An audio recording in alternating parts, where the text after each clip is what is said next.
Ahora, al llegar aquí a este primer versículo del capítulo 1 de Génesis, debemos reconocer que este problema del origen provoca más controversia violenta, teorías insensatas y amplio desacuerdo que cualquier otro. Siempre hay la inclusión de la hipótesis del hombre, y como resultado, hay una babel de voces que ha sofocado la clara voz de Dios. En realidad, hay dos grupos extremos que han empañado el asunto y han dividido las aguas del entendimiento con sus suposiciones y afirmaciones dogmáticas. Un grupo se compone de los científicos arrogantes que asumen que la evolución biológica y filosófica es la verdad indisputable. Su presunto axioma es los ciertísimos hallazgos de la ciencia. Veremos eso dentro de un momento. El otro grupo se compone de los teólogos jóvenes y orgullosos que se atribuyen el superconocimiento de que ellos han descubierto cómo es que Dios lo hizo. Describen y hablan eruditamente acerca de alguna teoría ingeniosa que reconcilia la ciencia con la Biblia. Miran con desdén a los grandes expositores bíblicos del pasado como si fueran enanos bíblicos comparados con ellos. Permítanos decir, amigo oyente, que estos dos grupos harían bien en considerar una declaración que se le hizo a Job. Cuando el Señor por fin se le apareció, le hizo esta pregunta en Job 38:4. ¿Dónde estabas tú cuando yo fundaba la tierra? Házmelo saber si tienes inteligencia. Y la verdad es que Dios le dice al hombre, tú hablas acerca del origen del universo, pero tú ni siquiera sabes dónde estabas cuando yo fundaba la tierra. Y esa es una buena pregunta que estamos seguros ningún hombre puede responder. Ahora hay algunas teorías extremas y creemos que probablemente debemos considerarlas. Y a propósito, podemos hacer una división aquí, una división doble. Si vamos a hablar sobre los orígenes, estamos limitados o bien a la especulación o a la creación. Toda teoría cae dentro de una de estas dos divisiones. Ahora no nos diga que la ciencia dice, porque después de todo, la evolución tiene muchas teorías hoy. Y algunos de los científicos más respetables del pasado y del presente rechazan la evolución. De modo que usted no puede presentarla como una declaración científica, como cuando se afirma que 2 más 2 son 4. Luego hay el relato de la creación en Génesis capítulo 1, y eso a propósito hay que aceptarlo por la fe. Es muy interesante que Dios lo hiciera así. Es la única manera en que puede ser aceptado. El escritor a los Hebreos lo expresó de esta manera allá en el capítulo 11 de su carta. Es pues la fe, la certeza de lo que se espera, la convicción de lo que no se ve, porque por ella alcanzaron buen testimonio los antiguos. Por la fe entendemos haber sido constituido el universo por la palabra de Dios, de modo que lo que se ve fue hecho de lo que no se veía. Así es que el gran problema todavía permanece hoy. ¿Cómo pasó de la nada a hacer algo? La única manera en que uno lo puede saber es por la fe o por la especulación. Y permítanos decirle que la especulación no tiene nada de científico. Observemos ahora algunas de las teorías, y es bastante interesante notarlas. Hay quienes dicen hoy que debemos aceptar la respuesta científica. Y a ellos les preguntamos, ¿cuál es la respuesta científica? ¿De qué ciencia hablamos? En el año 1806, el profesor Lyell dijo que el Instituto francés enumeró no menos de 80 teorías geológicas que eran hostiles a las Escrituras, pero que ninguna de esas teorías se afirmaban hoy en día. Y eso es muy interesante. A muchos nos enseñaron unas teorías en las escuelas, las cuales ni siquiera se enseñan hoy en día. Por ejemplo, hubo un tiempo cuando se afirmaba que el sistema tolemaico era el correcto. Y amigo oyente, esa teoría contradecía el libro de Génesis. Pero no creemos que haya un científico respetable en nuestro tiempo que mantenga ese punto de vista tolemaico. Luego hubo el sistema científico newtoniano. Por años los científicos del mundo sostenían ese punto de vista y decían que contradecía la Biblia, y así era. Pero ¿sabe usted que hoy han descartado ese sistema newtoniano? Comenzaron luego a enseñar la hipótesis nebular. Enseñaban que la materia es indestructible. Eso fue antes del advenimiento de la bomba atómica, por supuesto. Pero ahora todo eso ha sido descartado. De modo que cuando alguien dice hoy que quiere mantener un punto de vista científico en oposición al relato del Génesis, quisiéramos preguntarle, ¿a cuál ciencia se adhiere usted? ¿Y sabe usted que lo que es ciencia hoy puede que no sea ciencia mañana? Dicen que sus libros cambian cada 10 años, y que la mayoría de ellos cambian cada 5 años. La verdad es que debemos considerar cuál fue el propósito de Moisés al escribir este libro. Creemos que él se reiría de toda esa confusión que ha resultado hoy en cuanto al relato de la creación. El apóstol Pablo nos dice el propósito de la Escritura. Él dice en su segunda carta al joven Timoteo, en el capítulo 3, versículos 16 y 17, «Toda la Escritura es inspirada por Dios y útil para enseñar, para redarguir, para corregir, para instruir en justicia, a fin de que el hombre de Dios sea perfecto, enteramente preparado para toda buena obra». ¿Cuál es entonces el propósito de la Escritura? El propósito es instruir en justicia. No fue escrita para enseñar geología ni biología. Fue escrita para mostrar la relación del hombre con Dios y los requisitos de Dios para el hombre hoy en día y lo que el hombre debe hacer para ser salvo. Usted puede escribir esta pregunta sobre la primera parte del libro de Génesis. ¿Qué debo hacer para ser salvo? Suponga, amigo oyente, que Dios hubiera dado una declaración científica de la creación. ¿Cuántas personas de la época de Moisés podrían haberla entendido? ¿Cuántas personas, aún en nuestro tiempo, podrían entenderla? Usted debe recordar que la Biblia no fue escrita para profesores doctos, sino para la gente sencilla de todas las épocas, en todas partes. Sin embargo, siempre ha atraído a los hombres inteligentes, y queremos decir a los hombres verdaderamente inteligentes. De modo que no está expresada en esa clase de lenguaje. Si hubiera sido escrita en el lenguaje científico de la época de Moisés, ciertamente la habrían rechazado. Los hombres han salido con varias soluciones con respecto al origen del universo. Una de ellas es que es una ilusión. Bueno, esa declaración está ciertamente en oposición a los hechos, ¿no le parece? Sin embargo, hay muchos que la afirman. Luego hay quienes dicen que el universo se originó espontáneamente de la nada. Bueno, eso es lo que dice la Biblia en cierta manera, pero hay que recordar que fue porque Dios habló. Dios lo creó. La tercera versión es que no tuvo origen, sino que ha existido eternamente. La cuarta versión es que el universo fue creado. Permítanos ahora compartir con usted algunas de estas teorías que los hombres han desarrollado a través de la historia del mundo. El doctor Harlow Shapley, quien fue director del observatorio de Harvard, dijo: «Todavía estamos sumidos en una ignorancia abismal en cuanto al mundo en que vivimos.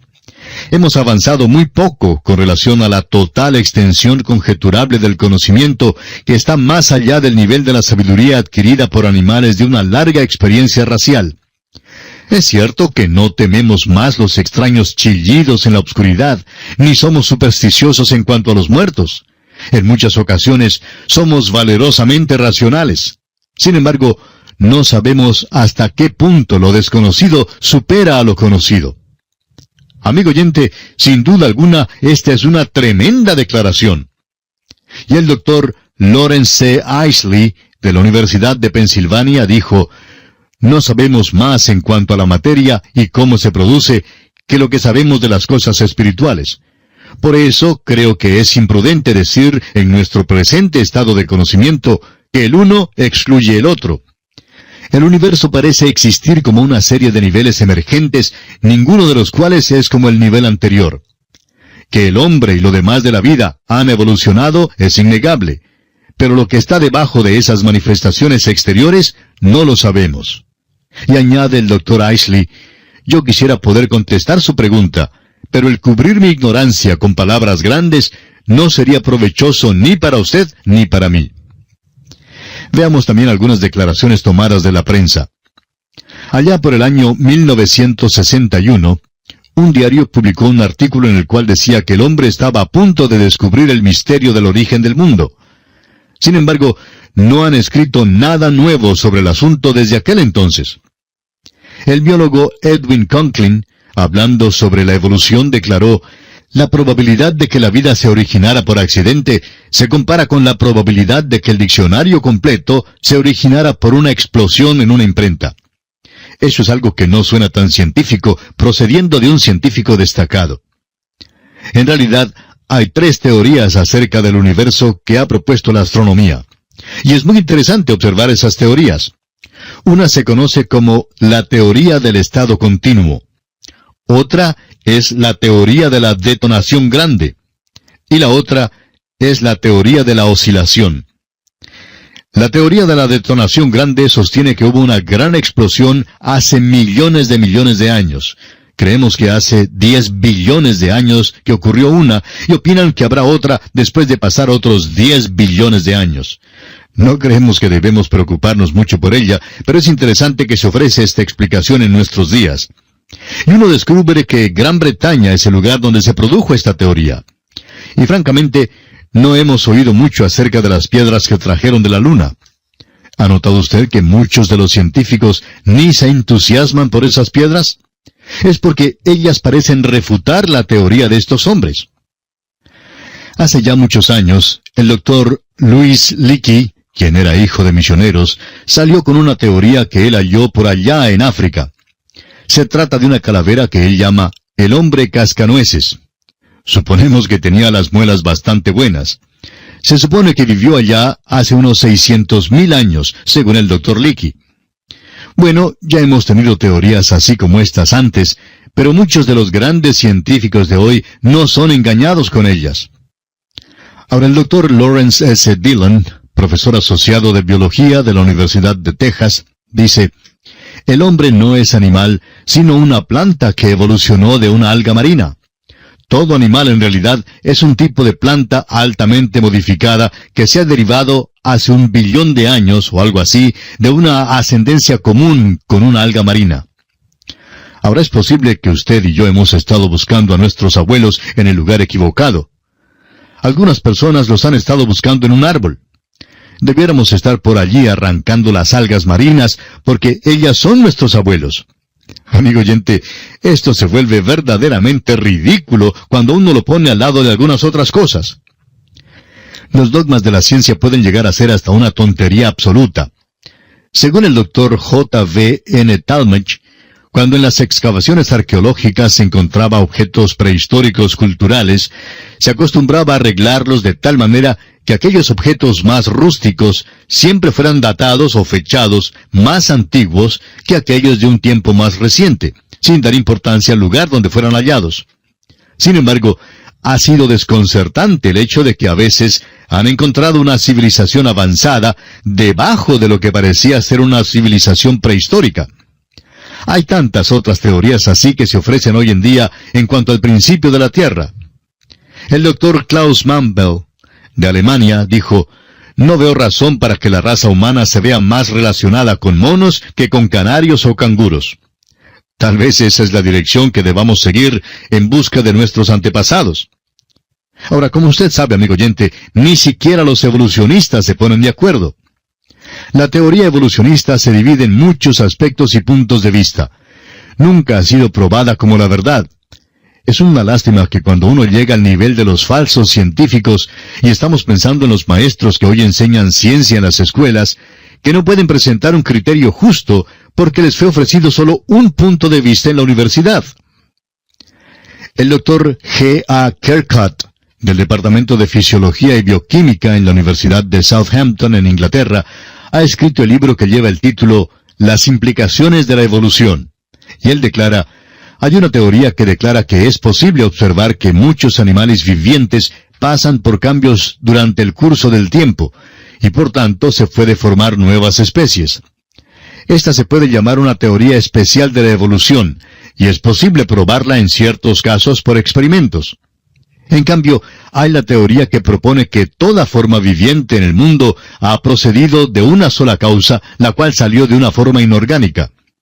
La teoría puede ser llamada una teoría general de la evolución, y la evidencia que la sostiene no es lo suficientemente fuerte como para permitirnos considerarla como algo más que una hipótesis.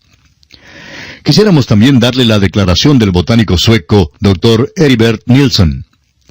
Él dice: mis esfuerzos para probar la evolución por experimentos practicados por más de 40 años han fracasado completamente. Por lo menos no me pueden acusar de haber comenzado desde una preconcebida perspectiva contraevolucionista. Se puede mantener firmemente que ni aún es posible formar una caricatura de un hecho paleobiológico, La materia fósil está tan completa ahora que ha sido posible construir nuevas clases, y la falta de series transitorias no se puede explicar como debido a la escasez de materia. Las faltas son verdaderas y nunca se llenarán. La idea de una evolución se apoya en pura creencia. Esta declaración nos está llevando a la esfera de la religión. Y amigo oyente, si usted es evolucionista, tendrá que aceptar la evolución por la fe. La evolución es simplemente especulación, y siempre lo ha sido. Pero lamentablemente, muchos la han aceptado como un hecho veraz. Ahora hay un grupo de teólogos, casi todos jóvenes, que no quieren que los llamen oscurantistas intelectuales. De modo que han adoptado lo que se conoce como la evolución teísta.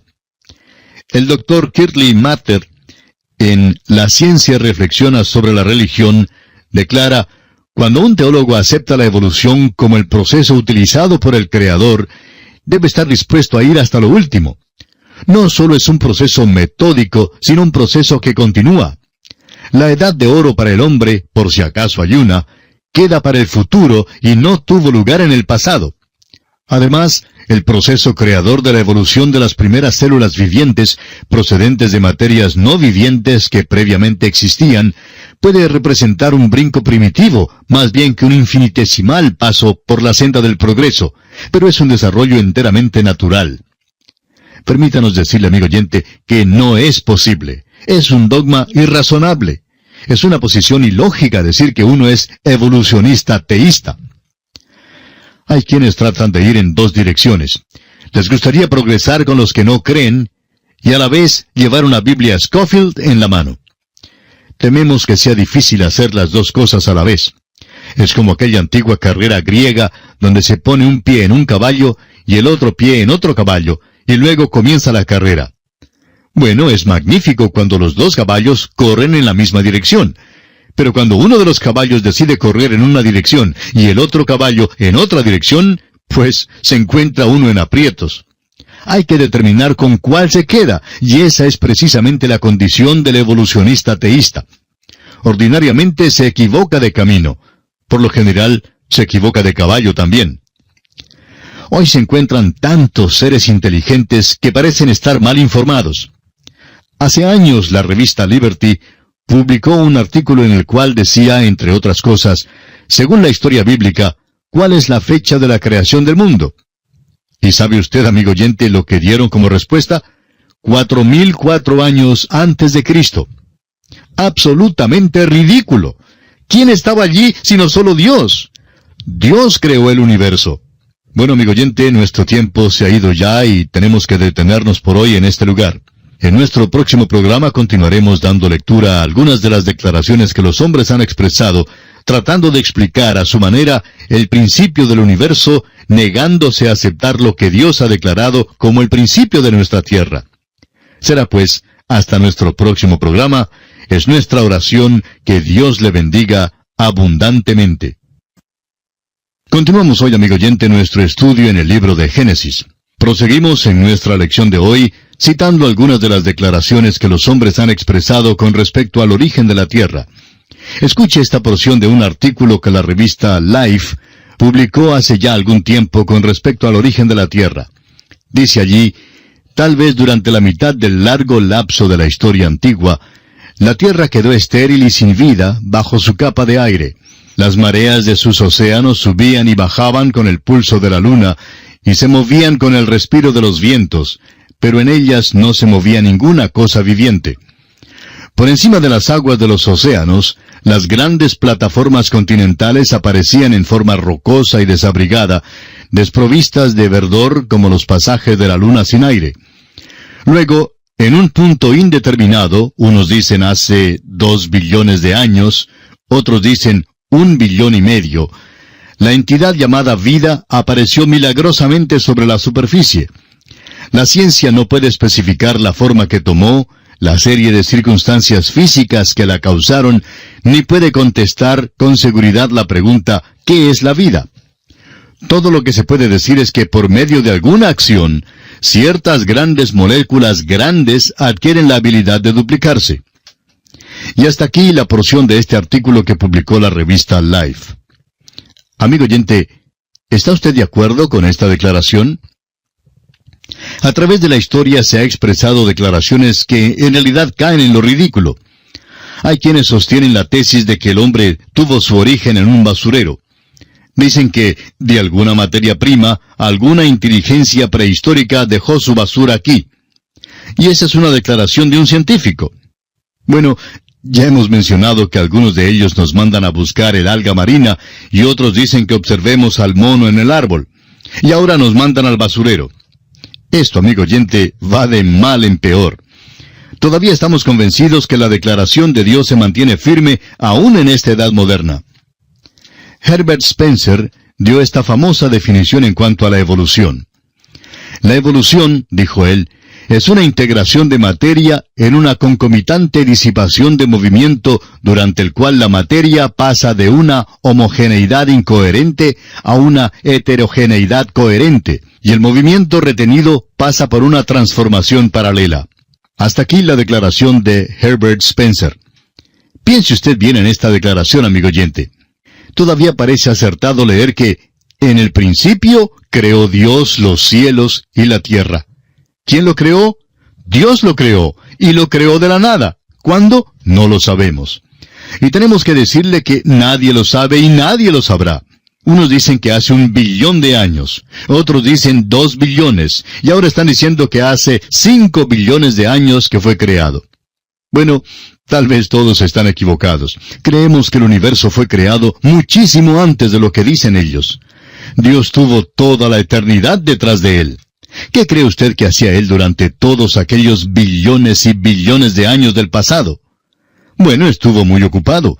Estuvo trabajando con la creación por largo tiempo. Dios en realidad no nos ha dicho mucho en cuanto a la creación, ¿verdad? Y creemos que es algo presuntuoso que este pequeño pigmeo por acá presuma saber más de lo que realmente sabe acerca de la creación. Simplemente, amigo oyente, debemos aceptar aquellas palabras majestuosas de la palabra de Dios y decir con el salmista: «Los cielos cuentan la gloria de Dios, y el firmamento anuncia la obra de sus manos». O con el apóstol Pablo, quien escribió: «Porque las cosas invisibles de Él, su eterno poder y deidad, se hacen claramente visibles desde la creación del mundo, siendo entendidas por medio de las cosas hechas, de modo que no tienen excusa». O bien con el escritor a los Hebreos, quien declaró: «Por la fe entendemos haber sido constituido el universo por la palabra de Dios, de modo que lo que se ve fue hecho de lo que no se veía». Debemos aceptar la creación por la fe. Ni siquiera la ciencia puede decirnos cómo se puede hacer alguna cosa de la nada. Por lo visto, Dios lo hizo así, y los hombres de hoy no pueden decir cuándo fue creado el universo. Casi todas las naciones tienen algún relato de la creación. La mayor parte de tales relatos son perversiones de la narración que tenemos en Génesis. Es interesante, por ejemplo, comparar el relato en Génesis con uno de los mejores relatos de una nación secular, y son las tablas babilónicas de la creación.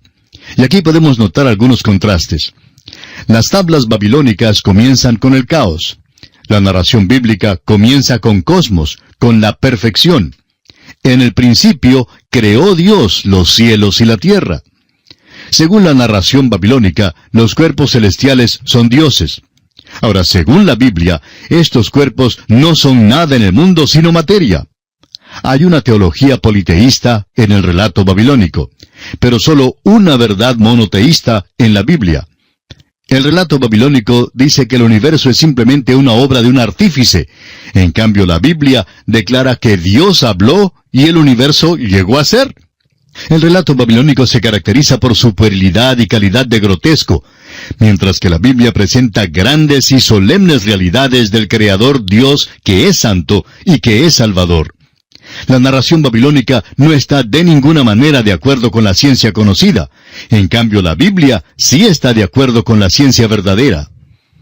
Tenemos que decir que rechazamos la evolución porque ella rechaza a Dios y la salvación. Niega la caída del hombre y el hecho del pecado, y se opone al nacimiento virginal de Cristo. Por eso la rechazamos con todo nuestro ser, porque no creemos que es la respuesta al origen de este universo. Ahora hay la tercera pregunta que debemos discutir. Hemos hablado acerca de quién lo creó y cuándo fue creado el universo. Ahora, consideramos el porqué de la creación. Fíjese usted en lo que dice la palabra de Dios. Nos dice que este universo en que vivimos hoy fue creado por la propia voluntad de Dios. Dios se deleitó en hacerlo. En Apocalipsis capítulo 4, versículo 11, encontramos estas palabras. Señor, digno eres de recibir la gloria y la honra y el poder, porque tú creaste todas las cosas, y por tu voluntad existen y fueron creadas. Dios creó este universo porque quería crearlo. Lo hizo por su voluntad. Puede ser que a usted, amigo oyente, no le guste este universo, pero a Dios sí le gusta. Nunca me preguntó Dios a mí en qué punto de su universo quería yo que Él colocara este pequeño mundo en que vivo. Lo pudo haber colocado por allá afuera en alguna parte, pero no me lo preguntó. Tampoco me preguntó dónde quería yo nacer. No me dio esa preferencia. Amigo oyente, este universo fue creado por la voluntad de Dios. Él quiso crearlo y se deleitó en su obra. Ahora, la segunda razón por la cual Dios creó este universo fue para su propia gloria. Recordará usted que la creación original cantó alabanzas al maravilloso Creador. En el capítulo 38 del libro de Job, versículo 7, leemos, «Cuando alababan todas las estrellas del alba y se regocijaban todos los hijos de Dios».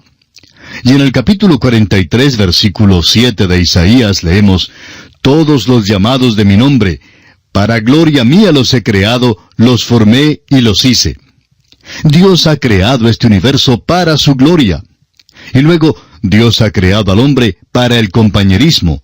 Dios quería tener compañerismo con el hombre, y colocó al primer hombre en el huerto de Edén. Él quería que este hombre deseara tener compañerismo con él, y por eso lo creó un agente moral con libre albedrío. Dios bien pudo haber creado un poco de hombres mecánicos para que se le inclinaran al oprimir un botón.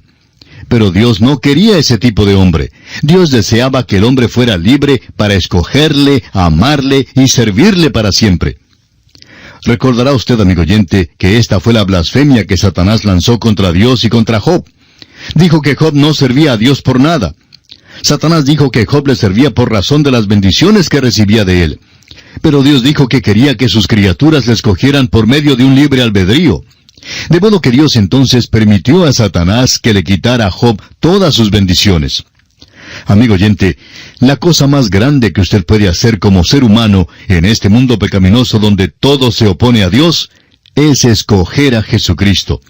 Dios permite la maldad en el mundo por un tiempo, y nos ha puesto a usted y a mí en este mundo, tal como es hoy, para que escojamos a Jesucristo en medio de toda la incredulidad y la blasfemia que nos rodea.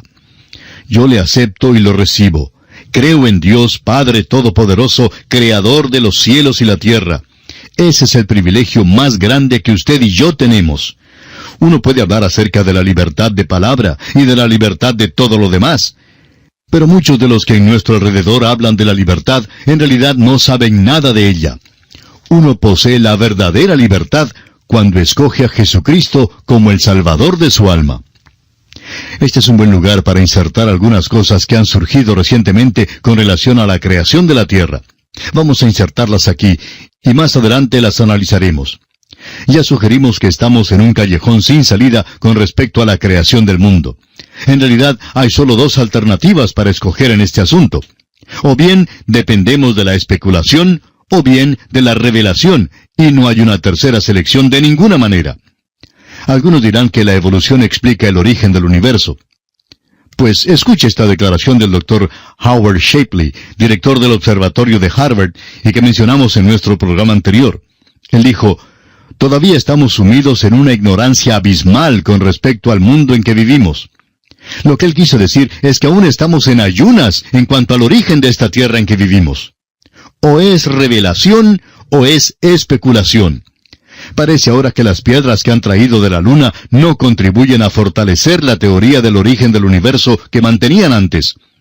Puede que el universo no se originó como resultado de una tremenda explosión. Parece hasta el momento que las piedras de la luna no corresponden con las piedras de la Tierra. Pues es desconcertante. Y sin duda usted se habrá dado cuenta que los científicos no están tan animados en cuanto a las piedras de la luna. Hay tres áreas esenciales en las cuales la evolución no se puede mover ni puede resolver. No puede llenar el vacío que hay entre la nada y la materia. Tampoco puede llenar el vacío entre la vida y la humanidad, es decir, la vida consciente de sí mismo con libre albedrío. La prensa, por supuesto, siempre está en busca de algo sensacional y sale con hallazgos interesantes. Hace algún tiempo, un periódico publicó la noticia de que cerca de Glen Rose, en el estado de Texas, Estados Unidos, habían encontrado huellas de dinosaurios. Pero recientemente han encontrado algo que es bastante perturbador. Han hallado unas gigantescas huellas humanas allí. Eso es verdaderamente desconcertante, porque es muy difícil comenzar con una pequeña ameba o con un poquito de espuma sobre el agua y de repente descubrir que seres humanos más grandes que los que existen hoy caminaban con los dinosaurios. Vale decir que la evolución va a encarar muchos problemas dentro de algunos años. Y algunos científicos están de acuerdo con nosotros de que al terminar este siglo, la teoría de la evolución estará tan muerta como cualquier ave ya extinta. Pero eso nos trae de vuelta a la maravillosa historia de la creación y vamos a continuar nuestro estudio de ella. Volvamos al primer capítulo de Génesis. Parece que no podemos salir del primer versículo, pero es que es un versículo majestuoso, un versículo tremendo, y opinamos que esta es la puerta por la cual hemos de pasar para entrar en la Biblia. Debemos creer que Él, Dios, es el Creador. El escritor a los Hebreos en el capítulo 11, versículo 6 dice, «Porque es necesario que el que se acerca a Dios crea que le hay». Una vez más, Génesis capítulo 1, versículo 1 dice, «En el principio creó Dios los cielos y la tierra». Vamos a considerar ese pequeño versículo por unos momentos. Dijimos que solo puede ser recibido por la fe. El escritor a los Hebreos en el capítulo 11, versículo 3 dice, «Por la fe entendemos haber sido constituido el universo por la palabra de Dios, de modo que lo que se ve fue hecho de lo que no se veía». Las cosas que se ven fueron hechas de las cosas que no se veían. En otras palabras, es una creación de la nada. Esa es la creación fiat de Dios. En el principio. Aquel es un principio al cual no se le puede poner fecha. Lo puede anotar como hace billones de años y creemos que serían exactos, pero ¿quién sabe cuántos años? El hombre ciertamente no lo sabe y no lo sabrá. Dios creó. La palabra crear es bara y significa de la nada. En el primer capítulo del Génesis, aquella palabra se usa solamente 3 veces. Hay realmente solo 3 obras de la creación que se nos relata aquí. En el principio creó Dios los cielos y la tierra. Luego tenemos la creación de la vida. El versículo 21 de este capítulo 1 de Génesis nos dice, «Y creó Dios los grandes monstruos marinos, y todo ser viviente que se mueve, que las aguas produjeron según su género, y toda ave alada según su especie. Y vio Dios que era bueno». Eso incluye toda especie de la vida animal. Luego, la tercera obra de la creación la encontramos en el versículo 27. Dice allí, «Y creó Dios al hombre a su imagen de Dios lo creó, varón y hembra los creó». De modo que tenemos la creación de la materia de la nada, la creación de vida y luego la creación de la vida humana. Amigo oyente, créanos que la evolución teísta no es la respuesta de ninguna manera. La evolución teísta trata de seguir la creación hasta cuando llega al hombre, y luego cree que Adán y Eva fueron productos de algún proceso evolucionista. El evolucionista teísta sostiene la tesis de que los días en Génesis son largos intervalos de tiempo. Bueno, no compartimos esta opinión porque es muy claro que la Biblia habla de días. Dios llamó la tarde y la mañana el primer día, y creemos que así es. Génesis capítulo 1, versículo 1 continúa diciendo, «Creó los cielos y la tierra». La tierra se separa de lo demás de la creación aquí. ¿Por qué? Bueno, esa es la ciudad natal del hombre. Es allí donde ha de ser puesto el hombre. Y tenemos mucho interés en él porque pertenecemos a aquella criatura. Tenemos que darnos cuenta de que somos criaturas y criaturas de Dios. Como una criatura de Dios, le debemos algo. En otras palabras, le debemos mucho. Por tanto, vemos algo muy importante en esta verdad. Hace años, Herbert Spencer dijo que las formas más generales en que puede dividirse de nuevo las manifestaciones de lo desconocido son el tiempo, el espacio, la materia, la fuerza y el movimiento. Aquellas fueron las categorías de su división. Un hombre que practicaba la obra de evangelismo personal hablaba en cierta ocasión con un sargento, quien también era abogado. El sargento hizo mención de Herbert Spencer en su discusión, por lo cual el creyente le hizo esta pregunta. ¿Sabía usted que tanto la Biblia como el señor Spencer enseñan el gran principio de la creación? El sargento, con sus ojos muy abiertos, preguntó, ¿cómo es posible? La respuesta del creyente fue, Spencer habló del tiempo, del espacio, de la materia, de la fuerza y del movimiento. En el primer versículo de Génesis se encuentra el tiempo. Dice allí, en el principio. Usted encontrará el espacio en los cielos. Hay materia, la tierra. En el versículo 2 se encuentra la fuerza, el Espíritu Santo de Dios. Y luego tenemos el movimiento, porque dice allí que el Espíritu de Dios se movía sobre la faz de las aguas.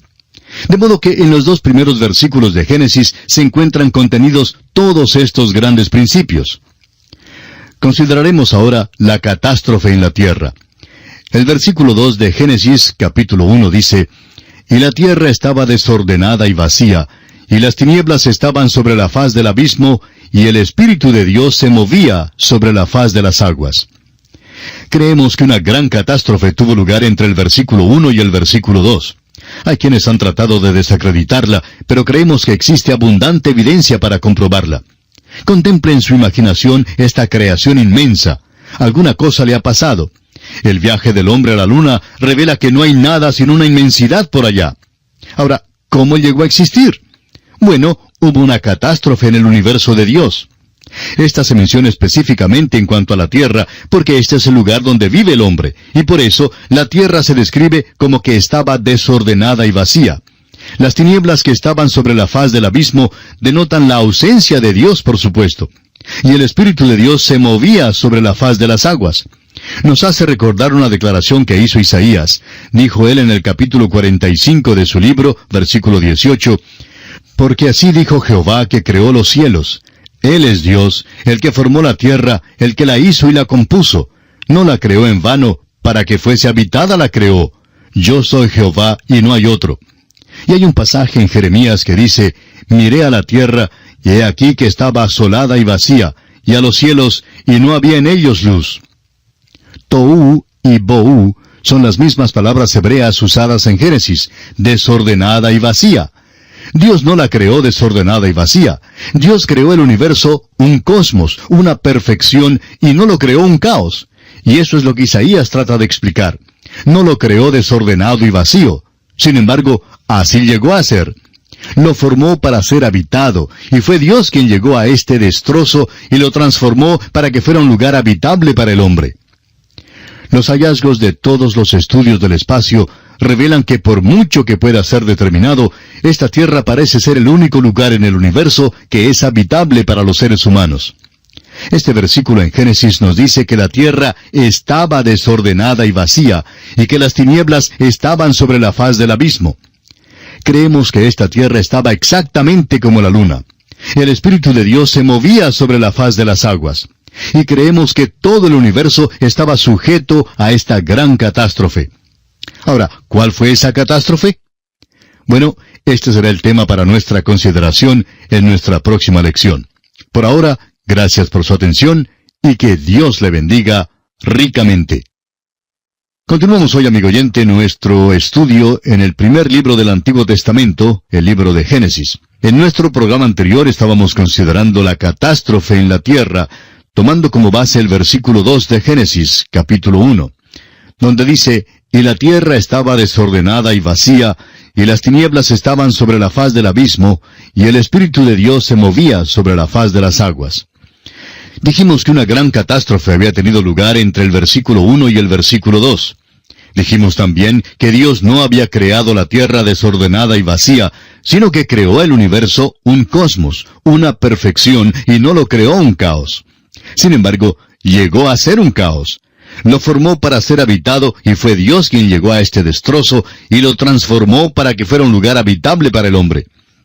Mencionamos también que los hallazgos de todos los estudios del espacio revelan que por mucho que pueda ser determinado, esta tierra parece ser el único lugar habitable en el universo para los seres humanos.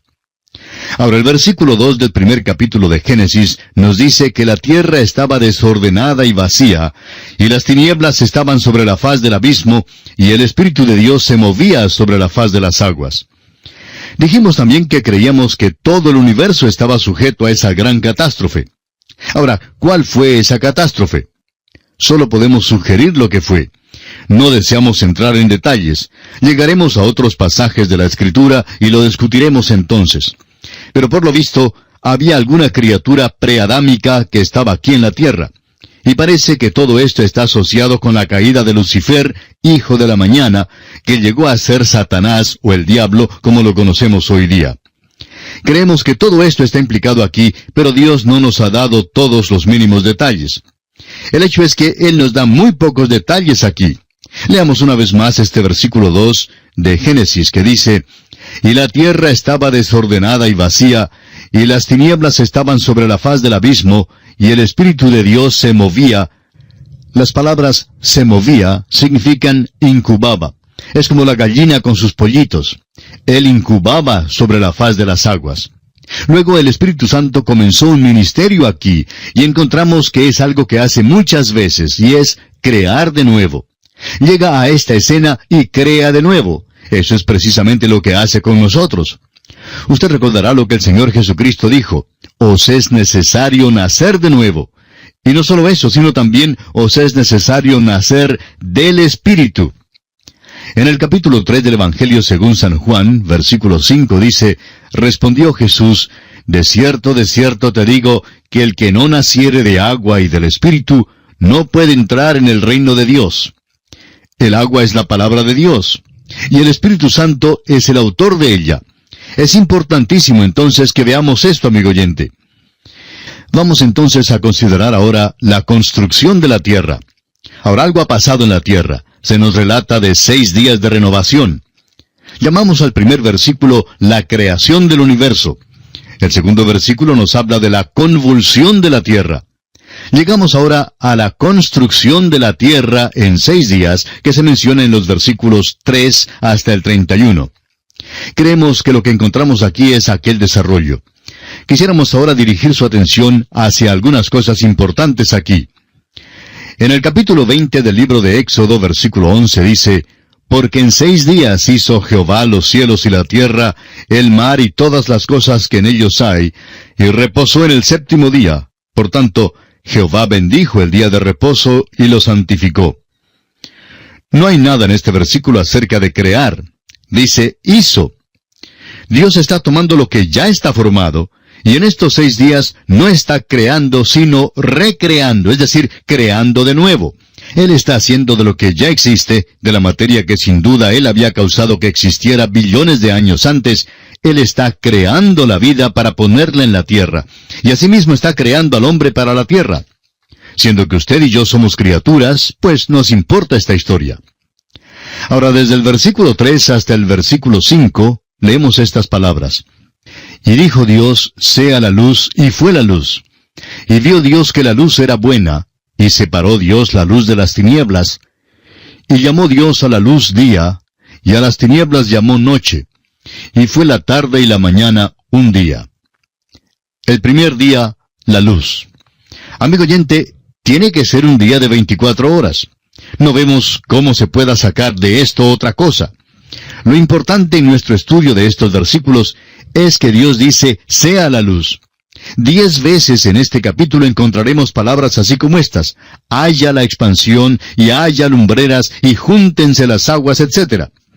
Alguien los ha llamado los 10 mandamientos de la creación. Es un decálogo divino el que tenemos aquí. Y esta es la primera vez que se nos dice que Dios habló. Sea la luz, y fue la luz. El segundo día, la expansión. Del versículo 6 hasta el versículo 8 dice: «Luego dijo Dios, haya expansión en medio de las aguas, y separe las aguas de las aguas. E hizo Dios la expansión, y separó las aguas que estaban debajo de la expansión, de las aguas que estaban sobre la expansión. Y fue así. Y llamó Dios a la expansión cielos. Y fue la tarde y la mañana, el día segundo». La palabra en hebreo es ruach, que significa atmósfera. Dios separó las aguas de las aguas. ¿Qué significa eso? Bueno, primero separó las aguas perpendicularmente. Hay agua por arriba y hay agua por debajo de nosotros. Y llamó Dios a la expansión cielos. Estos no son los cielos en los cuales usted y yo pensamos. Realmente se menciona 3 cielos en las Escrituras. El Señor Jesús habló de las aves del cielo, y creemos que ese es el cielo que tenemos aquí que se menciona en este versículo.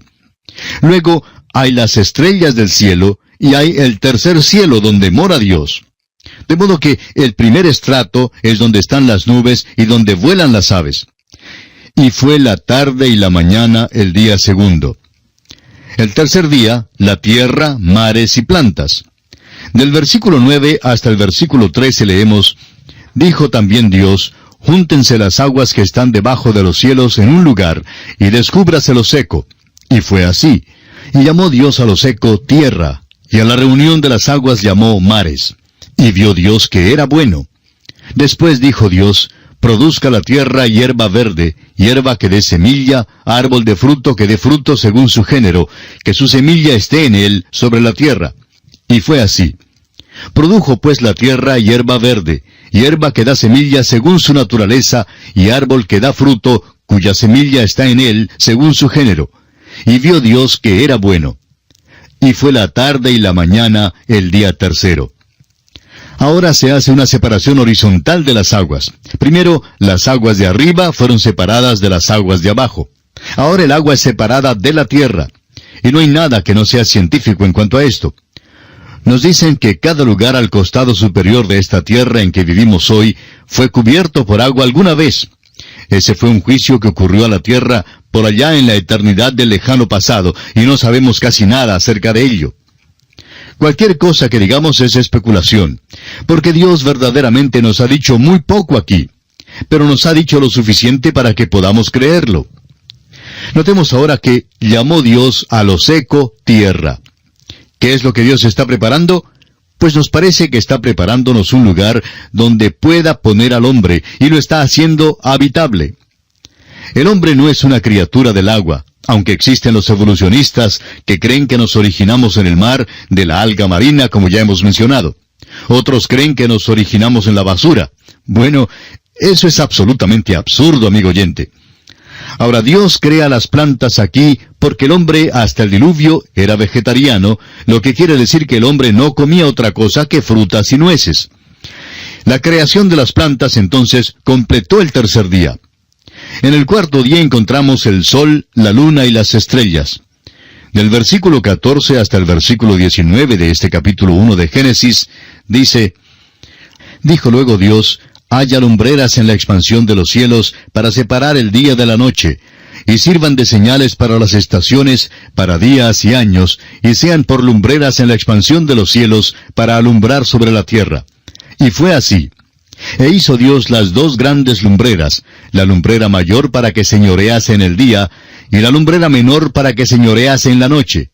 Hizo también las estrellas, y las puso Dios en la expansión de los cielos para alumbrar sobre la tierra, y para señorear en el día y en la noche, y para separar la luz de las tinieblas. Y vio Dios que era bueno. Y fue la tarde y la mañana el día cuarto. Dios no creó el sol y la luna en esta ocasión. Ya estaban en el universo. Dios simplemente los colocó en su lugar. Uno de ellos se encargaría del día, y el sol lo hace bastante bien. La luna lo hace bastante bien de noche. Hay algunos jóvenes que inclusive utilizan la luz de la luna para declararle sus sentimientos a sus enamoradas, y se ven bastante bien influenciados. No conocemos su caso en particular, amigo oyente, pero el autor de estos estudios bíblicos, el Dr. J. Vernon McGee, le declaró su amor a la que llegó a ser su esposa, precisamente a la luz de la luna. Como podemos ver, la luna influye mucho en la noche. De eso no hay dudas. Bueno, luego encontramos aquí una pequeña cláusula. Hizo también las estrellas. Ese fue un trabajo grande, pero no lo fue para Dios. Fue Juan Wesley quien dijo: Dios creó los cielos y la tierra. Hizo las estrellas también sin tratar aún a medias de hacerlo. Fíjese usted que Dios es el que separa aquí. Pone uno para señorear en el día, otro para señorear en la noche, y separa la luz de las tinieblas.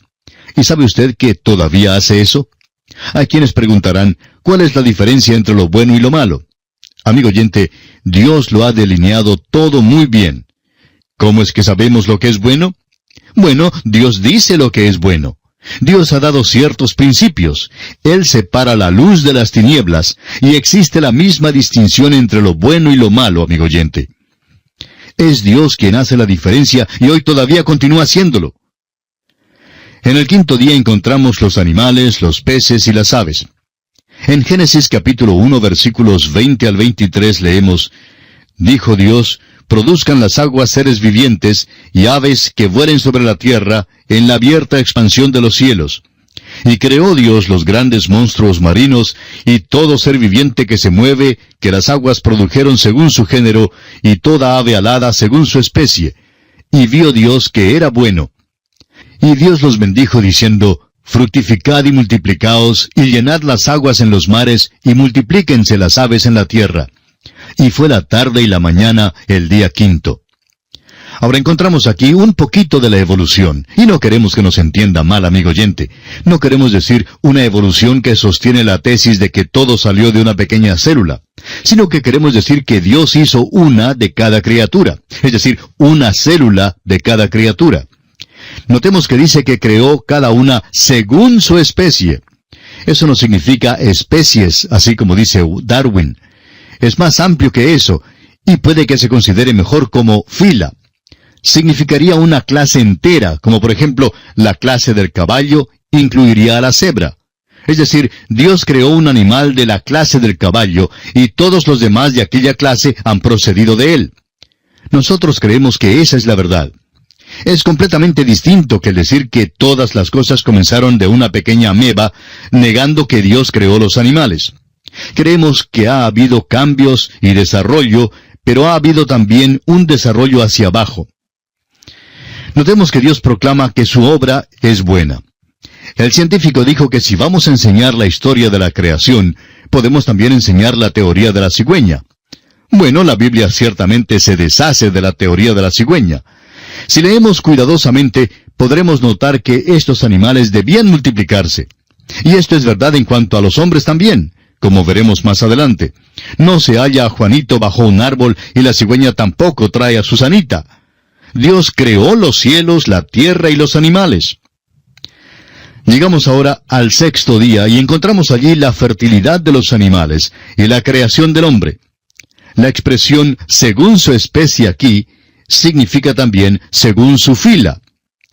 Y ahora estamos listos a seguir con el sexto día, donde encontramos que Dios separó los animales y las plantas de la vida humana, porque veremos que Dios hace al hombre a su imagen.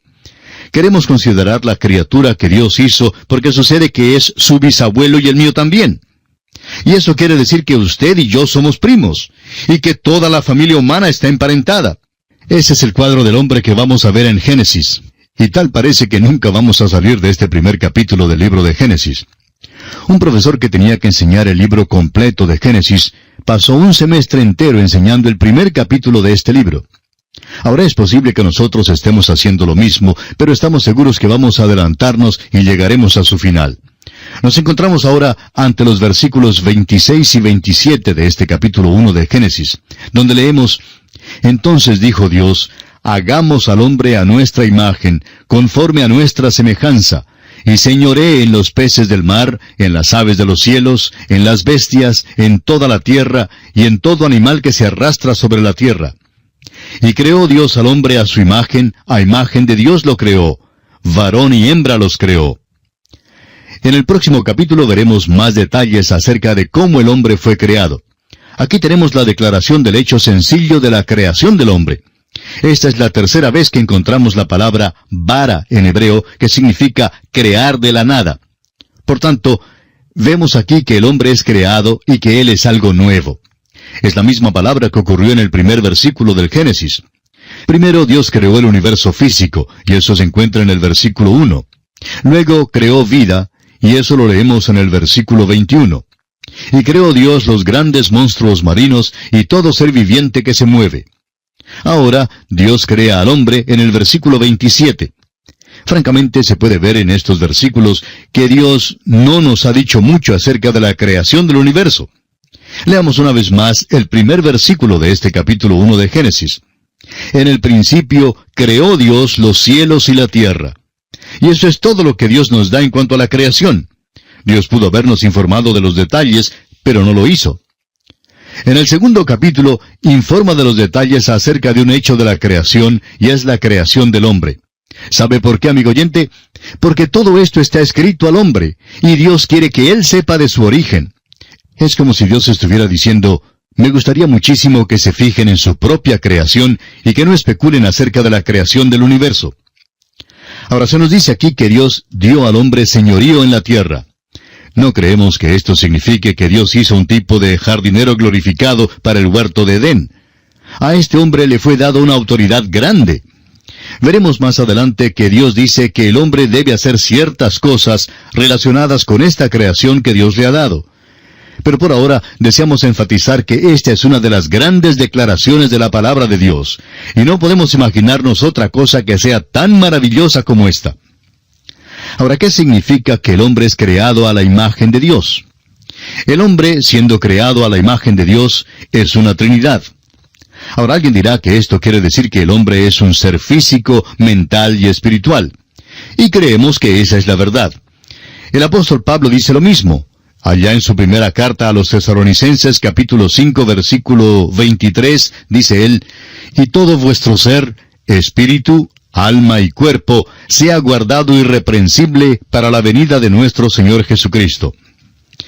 Veremos en el capítulo 2 que realmente significa más que eso. Creemos que incluye el hecho de que el hombre es una personalidad, y como personalidad es consciente de sí mismo. Y luego, él es quien hace sus propias decisiones porque es un libre agente moral. Esta es la cosa que es singular aparentemente en cuanto al género humano. Esto se deduce del hecho de que el hombre es creado a la imagen de Dios.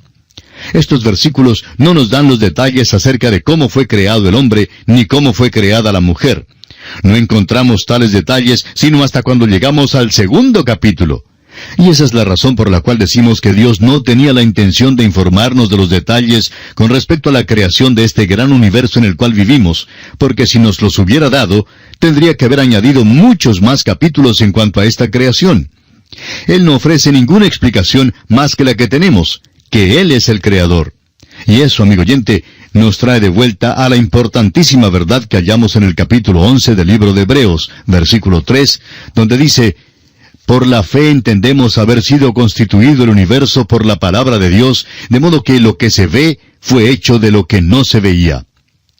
Las cosas que vemos hoy fueron hechas de las cosas que no existían antes.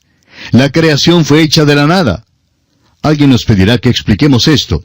Amigo oyente, no se lo podemos explicar. Lo interesante es que la evolución tampoco lo explica. Nunca ha contestado la evolución la pregunta de cómo la nada llega a ser materia. Siempre comienzan con una pequeña ameba, o con una basura, o con un pedacito de alga marina, o con un mono en un árbol. Amigo oyente, es que nuestras mentes deben tener algo con qué comenzar, pero la Biblia empieza con nada. Dios creó. Esta es la revelación grande de este capítulo. En Génesis capítulo 1, versículo 28 leemos, y los bendijo Dios y les dijo, fructificad y multiplicaos, llenad la tierra y sojuzgadla, y señoread en los peces del mar, en las aves de los cielos, y en todas las bestias que se mueven sobre la tierra. Ahora consideremos esto un poquito porque creemos que hemos llegado a algo interesante. Dios ha dado a esta criatura una bendición excepcional. Mandó al hombre que fructificara, se multiplicara y llenara la tierra. De modo que vemos aquí que Dios es quien ha presentado el asunto del sexo. Es muy interesante que esta generación cree que ha descubierto algo nuevo. Uno recibe la impresión hoy en día que este asunto ha llegado a ser un atolladero psicológico para esta generación, y que esta generación es como el Cristóbal Colón que acaba de descubrir el sexo. Amigo oyente, es Dios quien hace mención del sexo allá en el principio, en el Génesis. Y bien, aquí concluimos nuestra lección de hoy y proseguiremos, Dios mediante, en nuestra próxima visita. Mientras tanto, que el Señor le bendiga, es nuestra ferviente oración. Continuamos hoy considerando este primer capítulo del libro de Génesis, y nos detuvimos en la lección anterior en el versículo 28. Este versículo dice, Y los bendijo Dios y les dijo, fructificad y multiplicaos, llenad la tierra y sojuzgadla, y señoread en los peces del mar, en las aves de los cielos, y en todas las bestias que se mueven sobre la tierra. Consideramos en nuestra lección anterior que Dios ha dado a la criatura, es decir, al hombre, una bendición excepcional. Le mandó que fructificara, que se multiplicara y que llenara la tierra. Dijimos también que Dios es quien ha presentado el asunto del sexo. Es muy interesante que esta generación cree que ha hecho un descubrimiento nuevo. Uno recibe la impresión hoy en día que este asunto del sexo ha llegado a convertirse en una obsesión para esta generación, y que esta generación es como el Cristóbal Colón que acaba de descubrir el sexo. Pero dijimos que Dios es quien hizo mención del sexo aquí en el libro de Génesis. Dios ha empleado 4 métodos para colocar al hombre en la tierra. Un método fue la creación directa, y así produjo a Adán. Otro fue la creación indirecta que produjo a Eva. El tercer método fue el parto virginal de María, y así fue como Jesucristo llegó a ser un hombre. Y el cuarto método es la reproducción, y eso se conoce bien en nuestros días. Por cierto que estamos arrastrando la reproducción a un nivel al cual Dios nunca tuvo la intención de que fuera llevada. Amigo oyente, Dios creó al hombre para que se reprodujera. Esta es una verdad maravillosa y gloriosa, y no debe ser tomada para hacer de ella una cosa sucia como hacen los hombres ahora. Tantas personas escriben libros sucios y los llaman literatura. Producen cosas sucias que llaman arte. Algunos de los críticos están hablando ahora en contra de estos asuntos, y damos gracias al Señor por esa actitud. Mucho de lo que llaman arte es odioso y hasta repugnante, y no es arte en ninguna manera. No es nada más que obscenidad, y lo hacen simplemente para obtener dinero. Amigo oyente, Dios nunca tuvo la intención de que se abusara del sexo de esta manera. Dios creó al hombre a su imagen. Dios es el ser personal, esencial, y al dar al hombre un alma inmortal, le dio también una verdadera personalidad. El hombre posee una conciencia de sí mismo, y tiene el poder de la elección libre. El hombre tiene una distinta responsabilidad moral. Y ahora Dios le manda a ser fructífero. Esa es la reproducción. Pero fíjese también que Dios le manda a llenar la tierra. Y esta es una palabra interesante. En el hebreo parece indicar que esta tierra ya había sido poblada antes por otras criaturas. Por lo visto, Dios dice que deben llenar la tierra, porque cualesquiera que fueran esas otras criaturas, habían sido destruidas y habían desaparecido. Ahora Dios también le dice al hombre, sojuzgad la tierra. Creemos que esta es la base de la educación y de la exploración científica de hoy. Esta es la base de la exploración de la luna por parte del hombre. En Proverbios capítulo 25, versículo 2, encontramos estas palabras. Gloria de Dios es encubrir un asunto, pero honra del rey es escudriñarlo. Dios esconde diamantes muy profundos en la tierra, y también pone los tesoros en un lugar donde el hombre ha de buscarlos. Y francamente creemos que es lo mismo en cuanto al conocimiento. Creemos que es verdad en cuanto al estudio de la palabra de Dios. Dios quiere que empleemos el laboratorio y el tubo de ensayo. Quiere que miremos por el microscopio. Lamentablemente, el hombre sale con una bomba atómica con el intento de destruir toda la raza humana. Ahora Dios dice que el hombre debe señorear en la tierra. El hombre no es simplemente un jardinero para cortar el césped. El hombre debe señorear en la tierra. Creemos que Adán tuvo control sobre los elementos y pudo haber mandado que lloviera cuando faltaba la lluvia y pudo haber hecho que brillara el sol cuando le faltaba. Señoreaba en la tierra. Creemos que podía haber mandado que se abrieran las nubes como abrimos hoy el sistema de riego en nuestros días para regar el césped. Podemos ver esto en el Señor Jesús. Tuvo control sobre los elementos cuando estuvo aquí en la tierra. Pudo mandar que se calmara la tempestad, y podía dar de comer a las multitudes. Y creemos que a Adán le fue posible hacer esto antes de que cayera en pecado. Pero cuando cayó en pecado, entonces perdió aquel señorío. Los 3 últimos versículos del primer capítulo de Génesis dicen, Y dijo Dios, He aquí que os he dado toda planta que da semilla, que está sobre toda la tierra, y todo árbol en que hay fruto y que da semilla, os serán para comer, y a toda bestia de la tierra, y a todas las aves de los cielos, y a todo lo que se arrastra sobre la tierra en que hay vida, toda planta verde les será para comer. Y fue así. Y vio Dios todo lo que había hecho, y he aquí que era bueno en gran manera. y fue la tarde y la mañana el día sexto. Esto, amigo oyente, nos trae al final del capítulo 1. Y vamos a hacer un resumen aquí. ¿Cuáles son algunas de las cosas que notamos en este capítulo? Bueno, una de ellas es el hecho de que Dios se menciona aquí 32 veces. La Biblia no hace ningún intento para probar que hay un Dios. Ahora, ¿por qué no lo hace? Porque dice el necio en su corazón, no hay Dios. Dios no trata de probar su propia existencia. La Biblia es un libro escrito para revelar la verdad espiritual, religiosa y redentora. Y esa nos llega solo por la fe. De modo que tenemos aquí el hecho de que Dios es aquel que creó. En este primer capítulo de Génesis, aprendemos específicamente acerca de la unidad, el poder y la personalidad de Dios. Eso es exactamente lo que Pablo escribe a los romanos en el capítulo 1, versículo 20, cuando les dice, «Porque las cosas invisibles de Él, su eterno poder y deidad, se hacen claramente visibles desde la creación del mundo, siendo entendidas por medio de las cosas hechas, de modo que no tienen excusa». Francamente, amigo oyente, Dios nos ha limitado a fin de que tengamos fe en Él mismo. También encontramos algunas otras cosas en este capítulo. Notemos que niega el politeísmo. Un solo Dios crea. Niega también la eternidad de la materia. Comienza en el principio. Todo tuvo un principio, amigo oyente. Esto es verdad a pesar del hecho de que hubo un tiempo cuando la ciencia enseñaba la eternidad de la materia. Este capítulo niega también el panteísmo. Dios es antes que todas las cosas y existe aparte de ellas. Encontramos también que niega el fatalismo. Dios obra en la libertad de su voluntad. Y vamos a concluir esta porción del estudio del primer capítulo de Génesis, dando una lista de las características notables de este capítulo. Primero, hubo orden. Segundo, hubo un progreso definido. Tercero, hubo puntualidad. Y cuarto, hubo perfección. Y esto nos trae al comienzo del segundo capítulo de Génesis, y nos encontramos allí con Adán, puesto en el huerto bajo algunas condiciones. Más adelante consideraremos el día de reposo.